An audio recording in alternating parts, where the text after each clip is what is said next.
amigos, bienvenidos a esta nueva emisión de Sin Filtros. Hoy tenemos un programa especial donde vamos a conversar con el presidente de la Comisión de Fiscalización de la Asamblea Nacional de Ecuador, el señor Fernando Villavicencio, porque ya nos ha acostumbrado a traernos bombazos y en esta oportunidad nos trae un tema que realmente estamos boquiabiertos, porque entre 2009 al 2017 en Ecuador pues se hizo una negociación. Se contrataron créditos con las empresas chinas, pero particularmente con PTT, por un monto de 20 millones de dólares para ser pagados con petróleo, como ha ocurrido con Venezuela y otros países que son ricos en petróleo.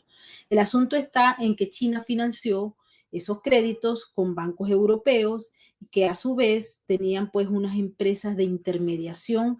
Esto es realmente un escándalo y nos deja claro que los intereses, la corrupción y la política pareciera que están yendo de la mano para ir en contra del erario público, no solamente de los ecuatorianos, sino también de muchos otros países. Así es que vamos a darle la bienvenida a nuestro invitado en el día de hoy, no sin antes pedirle que por favor se activen en el superchat.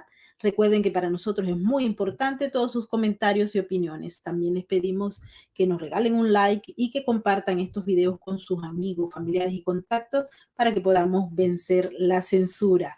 Muchísimas gracias, Fernando, por estar con nosotros en Sin Filtros nuevamente.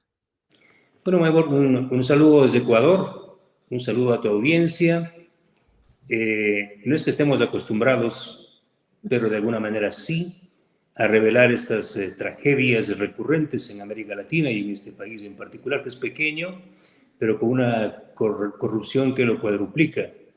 La vez anterior, y todavía sigue en la agenda latinoamericana, este tema complejo, importante, que fue la trama de Alex Saab y el sistema Sucre. Hoy la Comisión de Fiscalización se apresta a aprobar un informe de un trabajo de larga data que desde el periodismo de investigación hemos realizado varios colegas. A nivel internacional, en Reuters lo hizo en 2012, New York Times y medios locales y también regionales. Esta trama de corrupción que vincula a China, Tailandia y ahora a bancos europeos y a una multinacional intermediaria, Gumbor, de nacionalidad suiza, con vínculos al líder ruso, según información del Departamento del Tesoro de Estados Unidos, es trascendental para el Ecuador y para lo que representó 14 años de un gobierno autoritario como fue el gobierno de Correa y su reemplazo, Lenín Moreno. Para poner un poco en la escena, el año 2007-2008, Rafael Correa se empeñó en romper vínculos con el Fondo Monetario Internacional, con Washington, un poco lo que acá se llamaba del consenso de Washington al consenso de Pekín. Incluso en 2008, si no me equivoco, pues Correa fue muy radical al expulsar al representante del Banco Mundial de nuestro país. Y todo esto tenía un sentido. Quería Correa anclar la economía ecuatoriana a la economía china y a la economía rusa. Es así que la propuesta del correísmo fue acabar con los intermediarios mafiosos, eso decía Correa. Ahora vamos a vender nuestro petróleo directamente a China. Y claro, como China tiene mucho dinero y nosotros tenemos petróleo, los chinos nos prestan los dólares y nosotros pagamos esa deuda con petróleo. Tú ya has dado una cifra, estamos hablando en 12, 13 años. Estos dos gobiernos de Correa y Moreno endeudaron a Ecuador en casi 20.000 millones de dólares con intereses entre el 7 y el 8% con bancos chinos, el Banco Industrial y Comercial y el Banco de Desarrollo de China. Esta enorme deuda de 20.000 millones de dólares está garantizada con la entrega de 1.365 millones de barriles de petróleo hasta el año 2024. Es decir, como se dice acá, Correa dejó hipotecando el país hasta el año 2024. Por esa razón ahora está el presidente Guillermo Lasso en las últimas horas en China, intentando renegociar esta deuda y evitar un castigo mayor para el pueblo ecuatoriano. Este es un poco el inicio de esta trama, que estamos hablando de un perjuicio para el Ecuador que bordea los 5.000 millones de dólares, La Comisión de Fiscalización en los próximos días, tal vez 2 semanas, someterá al Pleno de la Comisión este informe que esperamos sea aprobado, como el caso Sucre, y también pues tenemos y debemos remitir este informe a los Estados Unidos, donde hay 2 expedientes por este caso. El uno en la Corte de Nueva York, si no me equivoco, en el proceso que se sigue en contra del representante de Gumbor, Raymond Kohut, por haber entregado $70 millones en comisiones, en sobornos, a funcionarios de alto nivel del gobierno de Correa, y el otro es el caso también conocido como Vitol, pero que es de la misma trama, donde igualmente se entregó sobornos para acceder a contratos de petróleo.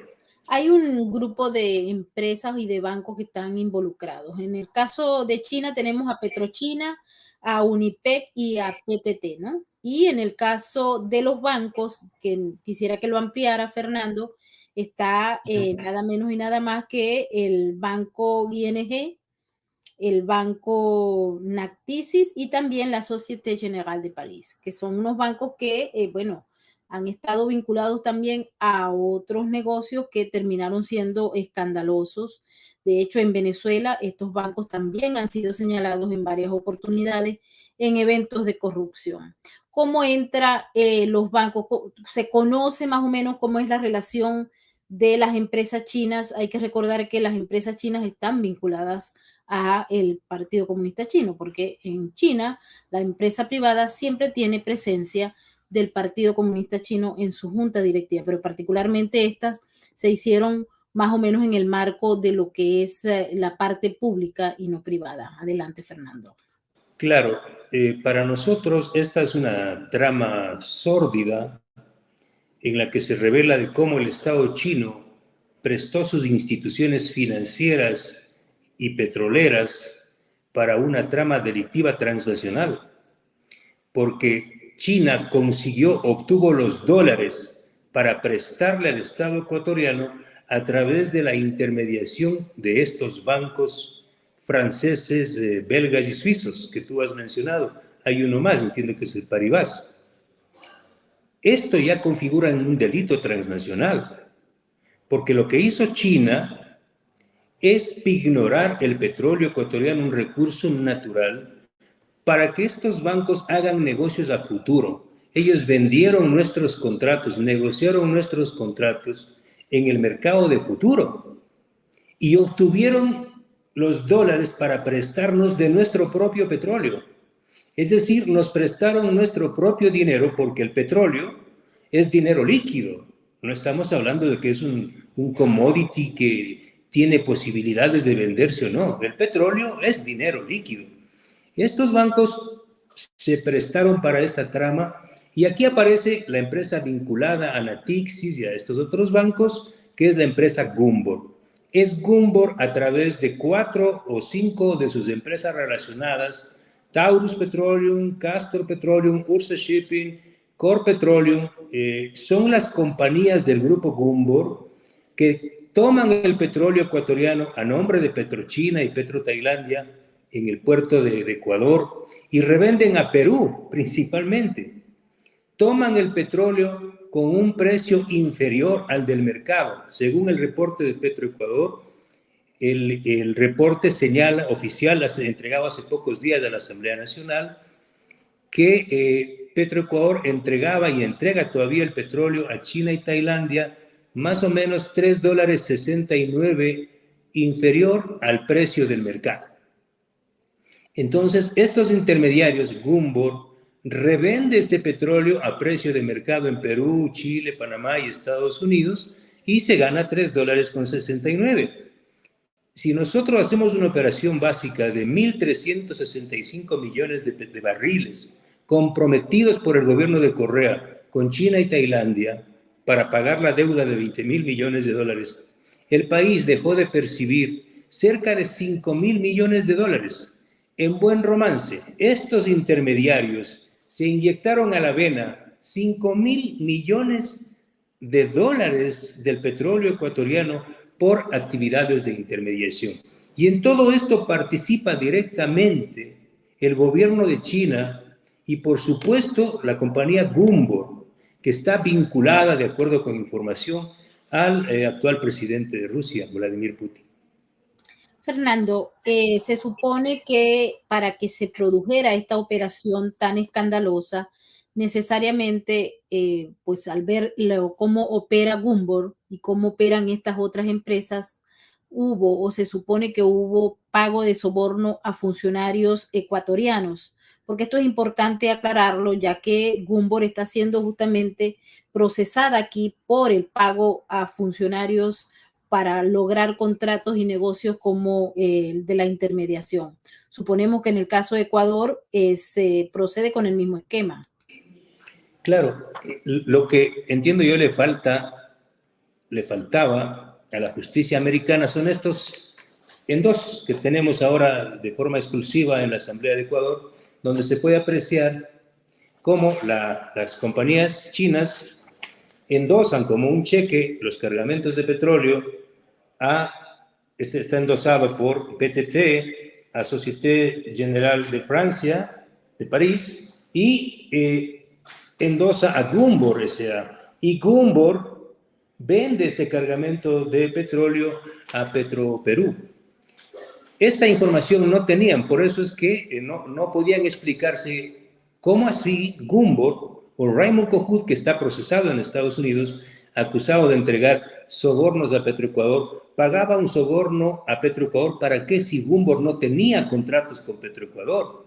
Ahora, con estos documentos se sabe que Gumbor actuaba en representación de las empresas estatales chinas y tailandesas. ¿Por qué? Porque obviamente una empresa estatal como Petrochina o Unipec no pueden pagar sobornos. Entonces utilizaban a los agentes privados, en este caso a la intermediaria Gumbor. Por eso es que esta prueba es muy importante en el proceso que se sigue en la Corte de Nueva York en contra de Raymond Cojut y de Gumbor. Entonces, ahora este proceso que también está siendo investigado en Ecuador le deja este saldo altamente negativo a la economía ecuatoriana, y los nombres que aparecen relacionados en las declaraciones de Raymond Cojut son importantes. Ahí aparecen los principales asesores y autoridades petroleras del gobierno de Rafael Correa. Uno de ellos es el exgerente de Comercio Internacional, Nilsen Arias Sandoval, hombre muy cercano a Rafael Correa, prófugo de la justicia, y también al ex vicepresidente Jorge Glass, que se encuentra detenido aquí en Ecuador por la trama de Odebrecht. Nilsen Arias abandonó el país el año 2017, estuvo en los Estados Unidos, entiendo que ahora ya abandonó ese país. Y el nombre que aparece vinculado a Raymond Cojut, recibiendo el dinero de Gumbor para pagar a Petroecuador, es uno de los principales lobistas de este país, que también ya abandonó Estados Unidos y está en España. Me refiero a Enrique Cadena Marín, uno de los principales intermediarios de Ecuador que ha manejado esta trama de corrupción. Fernando, una vez que se conoce esta información, podríamos observar que se puede aplicar justicia en el caso de Ecuador, porque hemos visto que si hay jurisdicción para el caso, por ejemplo, de Correa, él está refugiado en Bélgica y la justicia no lo toca. Pareciera que él sigue operando ya no solamente como jefe de un grupo de izquierda, sino también como un gran operador de negocios que se hicieron durante su gobierno, pero no sé si se mantuvieron con el gobierno siguiente. Lo que sí observamos es que a él no lo toca la justicia, lo hemos visto paseándose por Caracas, anda por allí, por allá, y bueno, y Ecuador no lo puede agarrar. ¿Qué se puede esperar? Bueno, nosotros tenemos sin duda confianza en que es un trabajo coordinado de varios países, igual que en el caso de Alex Saab. Por eso nosotros entregaremos esta información también a la justicia de los Estados Unidos, porque no es posible que un ciudadano que lideró este país en nombre de una supuesta revolución, hoy se pasee por el mundo y no responda ni a la justicia de su país. Te recuerdo y les recuerdo a los amigos que nos miran y nos escuchan que Rafael Correa fue sentenciado por un delito de cohecho en una trama de corrupción que también fue investigada por quien habla, pero escapó de la justicia y está libre. Este caso de Petrochina, sin duda, para nosotros también es una esperanza de que a través de la cooperación penal internacional con la justicia de Estados Unidos, la Fiscalía de Ecuador, que tiene abierta una indagación previa, pueda obtener mayores recursos judiciales de Estados Unidos. Lo que acaba de hacer Europa es muy importante. Europa acaba de observar el comportamiento de estos bancos y de pedirles a estos bancos, Natixis, ING y otros, que suspendan las operaciones de financiamiento con China por afectar gravemente a la Amazonía ecuatoriana, es decir, al medio ambiente y a la biodiversidad de la Amazonía ecuatoriana. Ese también es un elemento importante. Entonces ahora ya no solo hablamos de impulsos desde Ecuador y de Estados Unidos, sino también desde Europa. Fernando, se ve en América Latina, prácticamente hemos estado analizando caso por caso en el tema de Centroamérica y de Suramérica, particularmente en Argentina, con la visita que hizo el presidente Alberto Fernández a Rusia, que pareciera que la política exterior de la región se está volcando hacia China, hacia Rusia y hacia un país satélite como es Irán. ¿Cómo se observa ese caso particular en Ecuador, tomando en cuenta que todos estos negocios, estos modus operandi que utiliza tanto empresas del Partido Comunista Chino como los rusos, pues han infiltrado, han entrado, no, bueno, Alberto Fernández dice que por la puerta grande, pero hay unos que han entrado por la puerta de atrás y que se han apropiado de los recursos naturales de la región, pero también han corrompido a la clase política, trayendo ejemplos como este que tú nos explicas, que es realmente increíble observar cómo se pudo dar una negociación de esta naturaleza sin que haya responsables hasta la fecha. Si no reconocemos y no reconoce el gobierno chino que aquí hubo una acción de doble vía, de responsabilidad de las autoridades ecuatorianas y también chinas, no se dará un paso hacia adelante. Y yo personalmente he conversado con el presidente Guillermo Lasso. El presidente Lasso conoce esta información, le hemos entregado. Acá en el país hay una gran conciencia sobre este tema y yo creo que cualquier posibilidad de lanzar un acuerdo de libre comercio con China, que es legítimo, atraviesa inexorablemente, porque este caso y otros en minería, China prácticamente con 48 empresas manejó durante 14 años toda la construcción y el financiamiento de este país. Y no hay una obra que no esté exenta de casos de corrupción. Entonces no podemos, y yo personalmente he dicho al presidente Lasso, no podemos ensayar un nuevo modelo de contrato o una nueva posibilidad de acercamiento con China si China no responde por estos casos de corrupción. No estamos hablando de elementos muy pequeños. O sea, el gobierno de Correa puso en manos chinas y de estos bancos intermediarios cerca de 50.000 millones de dólares en un negocio jamás visto en la historia. Esto no puede quedar en la impunidad. Yo no estoy en contra de que se firme ningún tratado de libre comercio, pero las condiciones van a ser diferentes, porque cuando Correa estuvo, Correa se encargó de que la banca, los multilaterales, me refiero al Fondo Monetario, al Banco Mundial y otros, queden fuera del escenario. Ahora tenemos líneas de crédito, ofertas del Banco Mundial, del Fondo Monetario, de créditos a largo plazo con el 4%, 3% de interés. Y aquí estamos hablando de créditos de banca china con 7, 8% de interés y pignorados y pagados con petróleo descontado. Esta posibilidad yo creo que cualquier presidente, aunque no sea economista, lo va a ver con facilidad. ¿Dónde queda, por ejemplo, la participación, Fernando? Y esto ya nos estamos saliendo del tema, pero es que me interesa muchísimo para un trabajo que estamos haciendo. La participación de los Estados Unidos, a nosotros nos preocupa que sea China y Rusia, pero particularmente China, la que haya penetrado, porque ellos no financian directamente. Como este caso plantea, es un negocio de intermediarios donde unos se enriquecieron y prácticamente Ecuador perdió. Así vemos con todas las transacciones que se están haciendo, todos los créditos que presenta China como gobierno a los países de América Latina y de otras partes del mundo también, porque tenemos el caso de Irán que es realmente preocupante. Y bueno, ellos no ceden, sino a través de unos contratos bastante leoninos y que incluyen a veces hasta la entrega de la soberanía por años. En el caso de los contratos que se han firmado en Ecuador, ¿existe la posibilidad de que se prolongue a futuro independientemente de que el gobierno del presidente Lasso no esté de acuerdo o esté buscando una vía, un mecanismo para negociar unas mejores condiciones?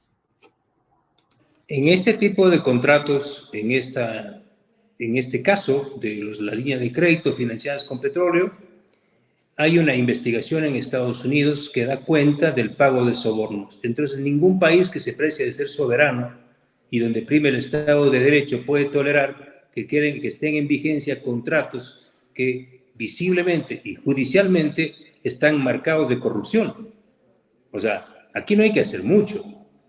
Por eso le hemos pedido al presidente Guillermo Lasso, aquí no se trata de romper contratos, pero aquí se trata de decirle a China que sus empresas y sus bancos actuaron fuera de derecho, rompiendo la ética básica, y lo que hicieron es tomar el petróleo ecuatoriano, jugaron con nuestros recursos naturales. Y lo que hacen con el Ecuador, hacen en África, hacen en Asia, han hecho con Venezuela. Sobre esta práctica, el Ecuador no puede continuar y no puede suscribir nuevas líneas de crédito y nuevos contratos de entrega de recursos naturales si no se resuelven estos problemas. Al menos esa es mi posición como legislador y entiendo que debe ser la posición de una gran parte de ecuatorianos. Y también quiero entender que el presidente Guillermo Lasso estará en esa dirección. Y por eso esperamos que la justicia norteamericana pueda actuar. En Ecuador la justicia funciona muy lento, muy lento. Pareciera que no es un asunto exclusivo de Ecuador. Entonces, ¿el informe se va a presentar a plenaria la próxima semana, Fernando? En unos 15 días, estimo yo. Es un tema muy complejo. Son más de 12 años de investigación que hemos realizado desde el periodismo de investigación y ahora desde la institucionalidad del Parlamento. Esperamos que en 15 días tengamos un documento para ser sometido a votación y de ser aprobado, igual procederemos en el plano judicial a la Fiscalía y sin duda yo recomendaré que sea entregado a la justicia de Estados Unidos y también de Perú, porque la compañía Gunvor ha realizado y realiza operaciones petroleras muy significativas en Perú. Fernando, muchísimas gracias por haber estado con nosotros en Sin Filtros. A ti una vez más y a la audiencia.